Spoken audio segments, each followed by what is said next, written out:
Welcome back to Elster's Rifles and Reloading, Part 2 of this PA10 308 AR rifle series. So before we start, first and foremost, I'd like to apologize to those who have been patiently waiting for Part 2 of this series. Not to make excuses, but excuses inbound, I guess. Between negative temperatures for weeks on end, being sick with the flu, and having some issues with the upper on this rifle, which I'm going to get into here in a little bit, is the reason why it's been taking so long. So enough with the BS excuses. Let's get going with the good, the bad, and the ugly with this PA10. First and foremost, let's talk about expectations. I've owned numerous 308 AR rifles, all the way from the low end, such as a DPMS Oracle and a 308, and a DPMS varmint bull barrel and a 308, all the way to the high end as a LMT modern weapon system in 308 or 7.62, and even in the middle with Rock River. So what was I expecting with this 308 PA10? I'm not expecting half-inch or even three-quarter MOA accuracy, but I think it's reasonable, especially with reloads, to expect about 1.5 to 1.25 inch 5-shot groups at 100 yards, and maybe even sub-MOA groups once in a blue moon. So I'm definitely not going to kid myself. For a rifle that costs $599, I don't expect it to perform sub-MOA accuracy right out of the box. But I think with reloads, it is reasonable to achieve at least a 1.5 MOA accuracy. And that's what I really like, is companies that produce diamond in the rough type rifles such as Rock River. I got my Rock River varmint bull barrel for $999, and my Rock River ATH rifle for $850, both brand new. And right out of the box, they produce consistent sub-MOA accuracy. Now, when shooting a 308 in comparison to a 223, it is a lot harder to drive that type of rifle and get consistent sub-MOA accuracy results. I get that. But I did have some issues with this upper, which I'm going to touch base here in a little bit. But before I do, let's go over the upgrades in the rifle itself. So if you're about to purchase a PA10, one of the first things I would upgrade is the stock in order to achieve the proper cheek weld. So if you're going for any type of groups, you're definitely going to want to attain the proper cheek weld. And you can see here, I need to increase my cheek weld by damn near a ½ inch over the stock configuration. Now, if you're going to use this as a hybrid rifle between hunting and target shooting, yeah, you might be able to get away with a standard Magpul stock like this. But at least for me, for shooting groups off of a bench, this is 100% needed. Now, this is Luth AR's MBA3 carbine AR stock, and they do also offer a rifle length buffer tube stock in their MBA1, I believe. So keep that in mind when purchasing your PA10 if you want to have a carbine or rifle length butt stock. Now, one thing to keep an eye out for, especially with the carbine stocks, is your charging handle clearance. Now, it's both important with 223 and 308, but typically the 308 ARs, their charging handles need to extend out just a little bit further. So that's something you want to keep an eye out for so it doesn't hit this part of the buttstock. As for my PA10 and the 308 cartridge and this Luth MBA3 buttstock, I'm able to bring the buttstock not all the way back, but second from the rear in terms of how far forward I can get it while still clearing the charging handle. And as for me, I find it very comfortable to sit behind the rifle in this configuration. I got the proper cheek weld and eye relief. Now, with all that said, and not to get off subject of these upgrades too much, PSA sells their rifles either complete or you can buy just the upper and lower. So right now, I believe PSA sells the complete rifle as you see it here with a PMag for $6.99, or you can do what I did and buy just the upper and lower for $5.99 minus the PMag. Now their complete rifles, I believe, come with a 20 round PMag.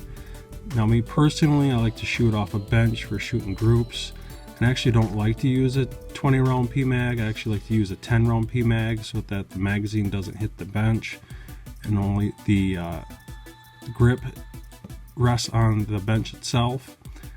I would recommend buying just the upper and lower and skip the PMag and save yourself roughly $100. Now, if you don't mind the stock configuration buttstock that comes with the PSA rifle, great, you're good to go. But if you know you're going to replace the buttstock with something like what I did here with the Luth MBA3, just buy the very most inexpensive lower that PSA has to offer. It doesn't matter what the buttstock is, you're going to take it off and replace it anyways. And I believe I got my lower with this Magpul buttstock for, I think it was 199 bucks. They even have some more inexpensive options that bring the price down to almost 150. So before we proceed to the other upgrades, there's a couple notes I want to make with this Luth AR buttstock. Some other things is they do have a built-in Allen key or wrench on the Luth AR MBA3 buttstock itself for the specific reason of tightening up the buttstock onto the buffer tube itself. You could take this key out and tighten up this little Allen screw here, which puts pressure against this part of the buffer tube itself, eliminating completely all wiggle out of the buttstock, and it's super solid. Other things I like about this buttstock is its flat bottom rail. It's perfect for riding on an owl ear sandbag.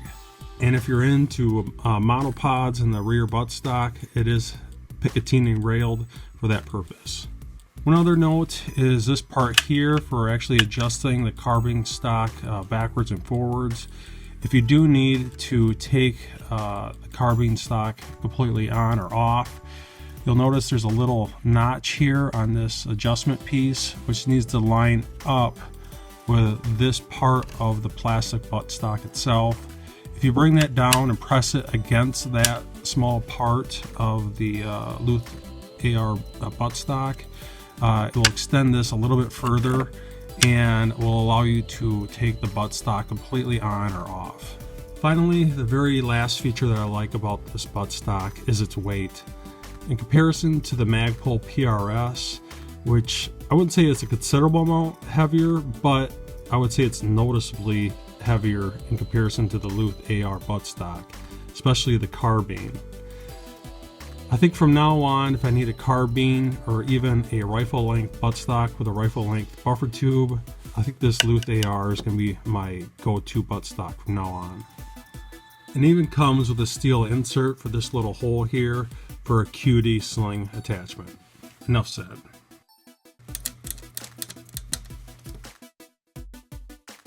As for the bipod mount, it's just a simple Magpul M-LOK bipod mount. Very easy to install. There's not much to it. It's designed more for your Harris bipods in comparison to, say, something like an Atlas bipod. If you're going to go with an Atlas bipod, you're probably going to want more like a Picatinny rail piece, roughly 2 inches long, with a Picatinny QD mount, I'm thinking. But for me, my Harris bipods, this works perfect, and it's ultra solid. So the PA10 comes with your standard A2 flash hider. It's really not much of a break, if anything. I highly suggest swapping this out. In my example, I'm using an APA Little Bastard GEN2. It's kind of expensive, 160 bucks, but it's well worth it. And I've tried shooting this rifle with this on and off just to test out the accuracy, which made no difference. But in terms of recoil, holy smokes. I wouldn't say it eliminates the recoil by 50%, but damn near. Another brake I would highly suggest is the PVA, or Patriot Valley Arms Mad Scientist. And what's nice about this APA or the PVA Mad Scientist is it has a double nut system here, which you can screw this on to the 5/8 to 24 threading here by hand and time it out without any special tools.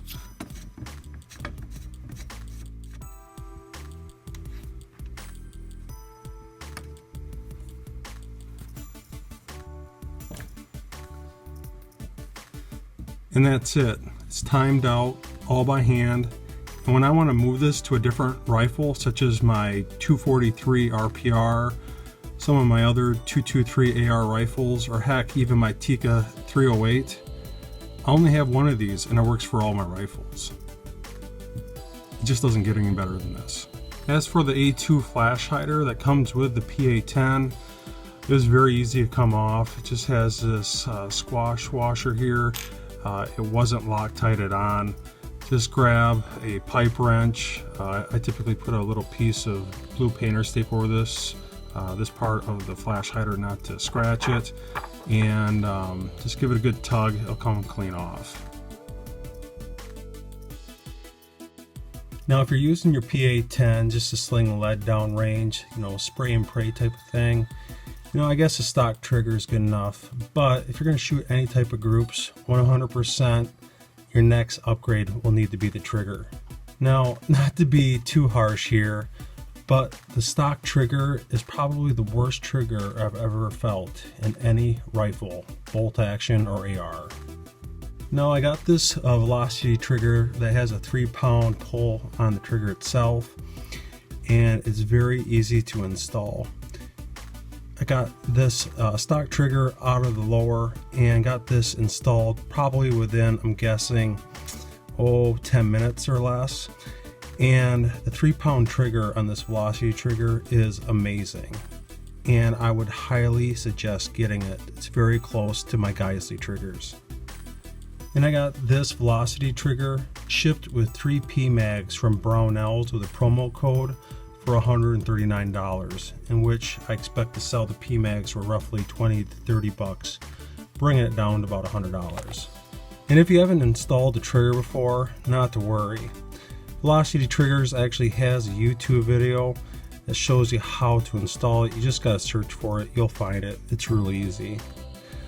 It's simple as just taking out the old trigger, drop in your new velocity trigger, put in your 2 pins for the trigger itself, and then set these 2 Allen screws. That creates an upward force on the drop in trigger itself against your 2 trigger pins so they don't walk out on you. It's simple as that. And so far, with the 3-pound crisp trigger pull on this, I'm pretty sure these velocity drop-in triggers are going to be my new go-to AR triggers. Next is the fit and finish of the upper receiver. Now, I guess this wasn't really a huge deal to me. I'm more concerned about the accuracy of the rifle. But if you're a little concerned about the finish on the upper receiver, I did notice that there is a definite dull black finish to the upper receiver itself and a shiny black finish to the Midwest Industries handguard. I mean, yeah, this really isn't a big deal. I mean, it doesn't affect anything in terms of how the rifle functions other than how it looks. But with that said, I did send an email with a picture to PSA, and they were kind enough to actually refund me $30 just on this very situation. Now, this is my second upper from PSA. I actually had to send in my original upper back to them for reasons I'm about to explain here soon. But both of them actually had this identical finish, a dull black receiver with a very shiny black handguard. The bolt carrier group itself actually has somewhat of a shiny finish to it, which makes it very easy to clean. I did notice with both bolt carrier groups that I received that the pin that releases the firing pin itself was actually very difficult to remove and to insert back into the bolt carrier group itself. I found myself having to knock it against the bench to actually get it back in. But I think that's pretty minimal. It's something that will eventually wear in and be easy to remove and put back in. All in all, I was pretty impressed with the bolt carrier group, especially for an upper that only cost $399. Pretty much all your basics were covered. Your two nuts here were staked. Nothing seemed out of the ordinary. One thing I thought was very nice, that the gas ring is continuous. They're not three separate gas rings, so it's not so important to make sure that all your notches in the three rings don't line up. So I thought that was pretty impressive for such an inexpensive AR. And it does have just one ejector pin on the bolt itself.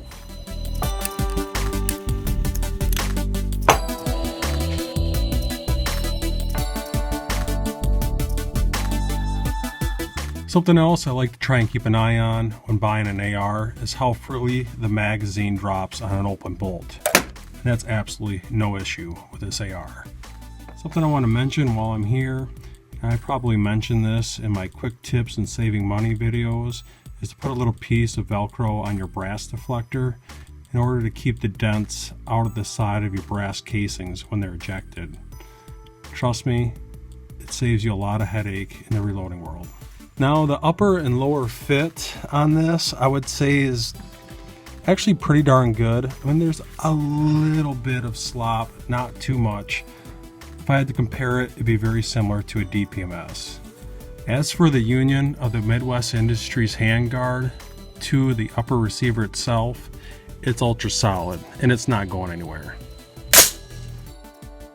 As for the scope and mount, I went with the Vortex Cantilever CM-202 2-inch offset with 30mm rings, one-piece mount, with a Vortex Viper HST rifle scope with a 4-16 power, 44mm objective, and an MOA reticle. The scope I got off Scope List. If you've never visited Scope List before, I highly recommend checking it out, especially for buying, obviously, scopes. They do sell other items, but for scopes, they're hard to beat. And what you do is they have their suggested retail price. You just make them an offer. I believe retail for this scope at Shields right now is roughly, I think, $570. I just made Scope List an offer for $475 and they accepted it. So it's definitely something you might want to check out. As for the mount itself, I had Shields match this mount so I could pick it up right away at an Amazon price of, I think, $80. One question you might be asking me is why this scope with this AR setup, especially an SFP scope and not an FFP scope. Now, most of my rifles that are dedicated for target shooting typically have FFP scopes, but this, there is the potential I might use this deer hunting, so I kind of consider it a hybrid rifle. You know, very similar to my Tikka 308 rifle that I just got done doing a couple of videos for. You know, if I'm target shooting, I can always crank the power up to 16x. And I have the exposed turrets here for windage and elevation adjustment. But if there is a slim chance that I might go deer hunting, I can crank the magnification all the way down to 4x. Especially in Wisconsin woods, your shots are rarely over 100 yards. And it's nice to have that magnification all the way down to 4x and still make out your reticle.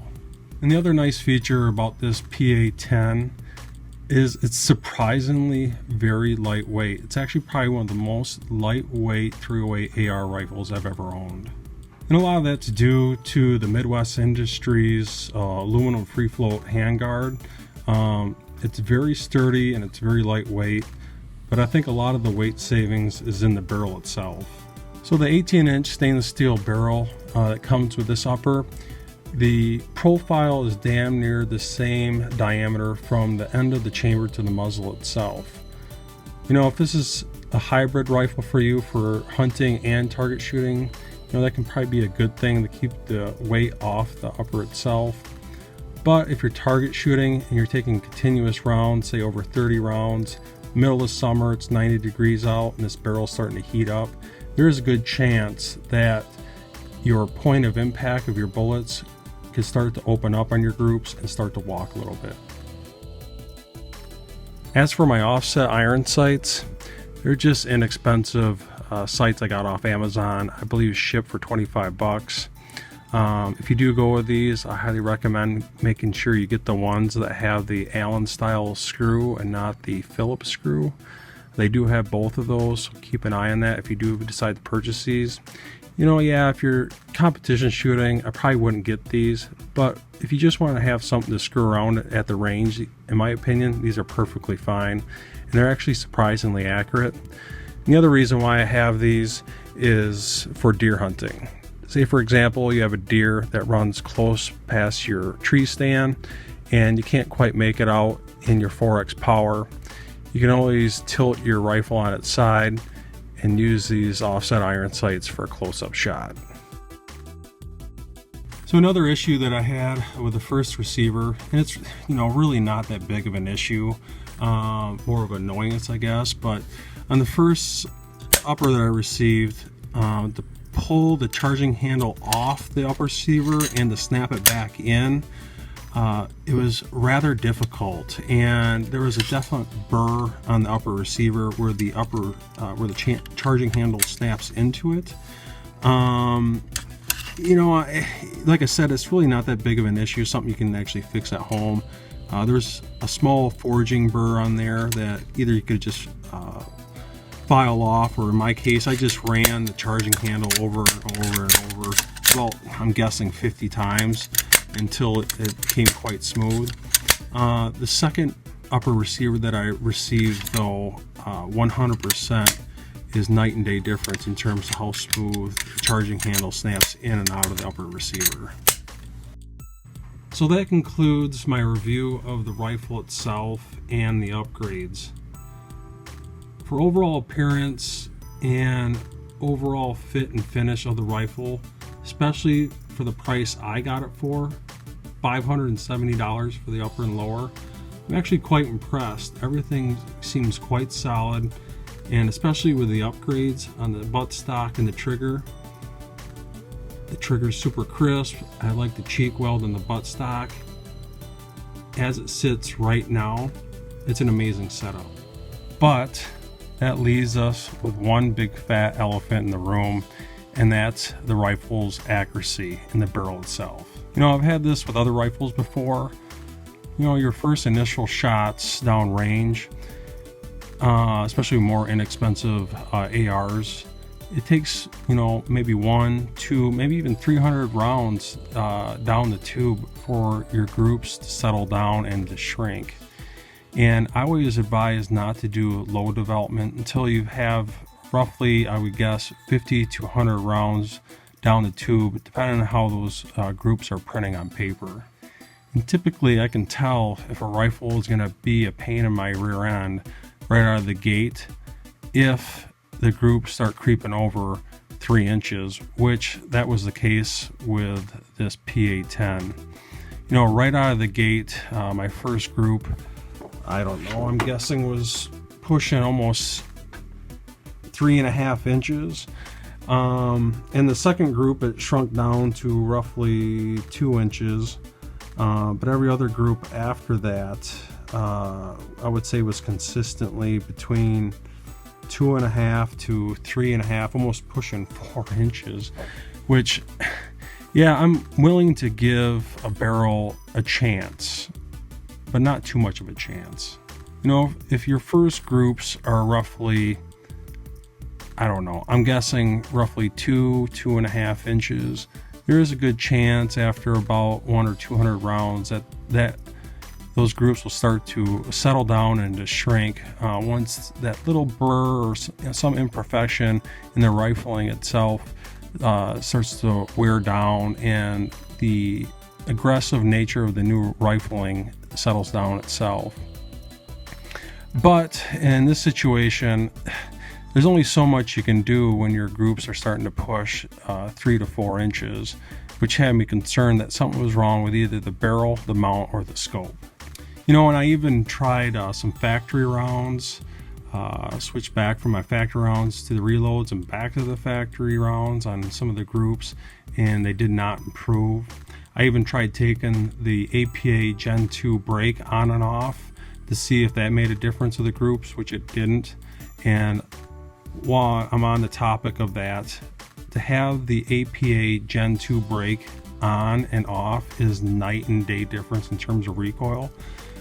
I wouldn't say it reduces the recoil by 50%, but damn near. And that APA GEN2 little bastard brake, yeah, it might be worth $160, but it's worth every penny.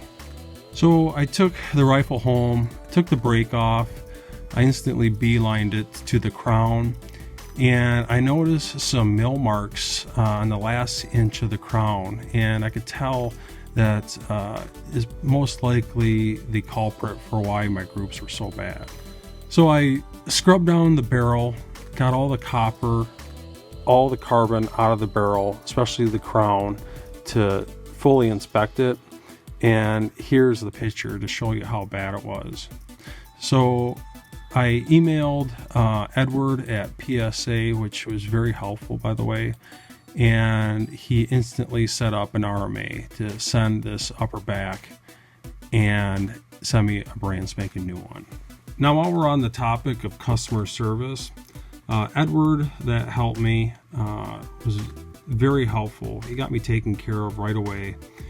But if you ever have to call PSA, have fun, because they are impossible to get a hold of if you try to call them. I would say minimum to try and actually talk to somebody was roughly 20 to 30 minutes. And after roughly 25 minutes, you start getting a countdown. It'll say like you're the 10th in line, 9th in line, 8th in line. And heck, by the time you're first and actually getting a hold of somebody, I would say it's well past 30 minutes to actually talk to someone at PSA. And if PSA is listening to this, I know you guys are busy, you got a lot of business to deal with, but customers always come first. So I'm always willing to give someone a second chance, especially a rifle company, especially someone as busy as PSA, and they have an insane amount of business, and trying to keep up with it, I'm sure, is hectic. But regardless, your product is who you are, and your accuracy is who you are. And as for my first upper, I wasn't impressed. As for shooting both the factory and my reloads, there were zero issues with failure to feed or failure to eject. The rifle ran rather smooth, especially with the APA little bastard brake, which I highly recommend. Damn near cuts the recoil in half, makes a night and day difference. The brass came out really clean all the way through my load development, from 41.8 to 42.6 grains of varget. The case mouth of the brass were perfectly round and looked to be very easy to reload. As for shooting the factory rounds and my reloads, there were zero issues with failure to feed or failure to eject. The ejected brass seemed to eject at roughly 3 o'clock right into my ejection bag. So everything was very smooth. I was actually quite impressed with that. The case mouth openings of the brass were perfect. I didn't have any real pressure signs from 41.8 to 42.6 grains of varget. And my jump with seated max magazine length was 0.107, which, yeah, it's kind of long for a jump, but for a inexpensive retail rifle, I've seen worse in DPMS, and especially in my Rock River rifle, that was extremely accurate. So, you know, some rifles like Remingtons and Weatherbys actually have an extreme jump on the bullet, so I'm not totally concerned about that. But in terms of the primers, I didn't really notice any flattening of the primers all the way up to 42.6 or any serious cratering. So in terms of reloads, it's definitely a reloading friendly rifle. So I haven't had any issues with failure to feed, but I have read on some forums with PA10s, people having issues initially with failures to feed or failures to eject, or it's not ejecting in the right pattern. And that's kind of typical with more inexpensive ARs until the bolt can wear into the upper receiver. That's somewhat normal with inexpensive ARs like DPMS and such. And I would suggest taking your lower completely off and running and cycling the bolt by hand, just pulling back on the charging handle and slamming the bolt forward, and doing that continuously, 50, 100 times I've has to, in order for that bolt to break in with the upper receiver and smoothing out all the imperfections, rather than wasting all the ammunition breaking it in. So for those that reload, and if you're wondering, I set my first initial reloads, as in part 1, to factory specs to match this Federal Fusion ammunition at 1.621 using my headspace gauge. And the reloads ejected out fire formed at 1.627-ish, roughly 1.628, somewhere around there. So they expanded roughly 0.007, somewhere around there. So I went and resized this brass to 1.623 to 1.624 for the first upper that I received, before I realized the crown was horrendous. Anyway,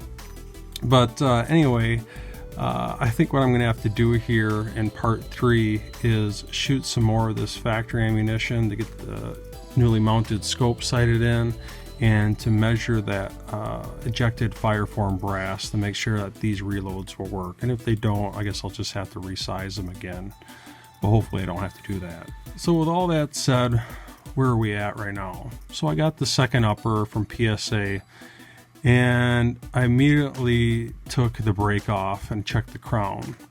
And although the crown was night and day better than the first upper, I could still notice some minor mill marks, as in this picture. And they weren't as bad as the first upper, but they're still noticeable. So PSA, if you're watching this might be something to look into. I've shot enough 6x5s, literally thousands of rounds shooting 6x5s, with a bipod and rear owl ear sandbag, to be rather confident in my shooting skills that I'm able to print at least, I would say minimum 2-inch group at 100 yards. But with that upper approaching over 4 inches, definitely something's wrong with that rifle, and it's definitely something you want to keep an eye on if you're new, whether it's the barrel, your mounts, or your scope. And I definitely get it, especially with a new rifle, and especially inexpensive rifles. Typically, right out of the gate, they don't usually produce amazing groups. And if they produce, say, for example, a 2-inch group consistently at 100 yards for your first 100 rounds, doesn't mean that it's a bad rifle. Sometimes that rifling is so new and aggressive that it just needs to settle down. And after 100, 200, 300 rounds, more times than not, those groups will have a tendency to settle down and shrink. I've seen it in some rifles where groups will go from roughly 2.5 inches and shrink all the way down to 1 inch after a couple 100 rounds down the tube. And after that, you use load development to get it down even further to 3/4 to half minutes of accuracy at 100 yards. But if that rifle is producing 3.5, 4-inch plus size groups, something's definitely wrong, and you need to understand when to start and when to stop. So I'm all about giving second chances, and that's something we really have to do here to make sure that we do a proper review. Every factory, no matter who it is bound to produce a bad product here and there, and it doesn't mean that their overall product is bad. Once in a while, you're going to get a barrel that just doesn't perform, and I'm hoping to God that this second upper performs well for us. So stay tuned to part 3. We're going to shoot this factory ammunition to get this newly mounted scope sighted in, and to measure the fire form ejected brass to make sure that the second batch ammunition will work properly in this new upper. I'll see you next time.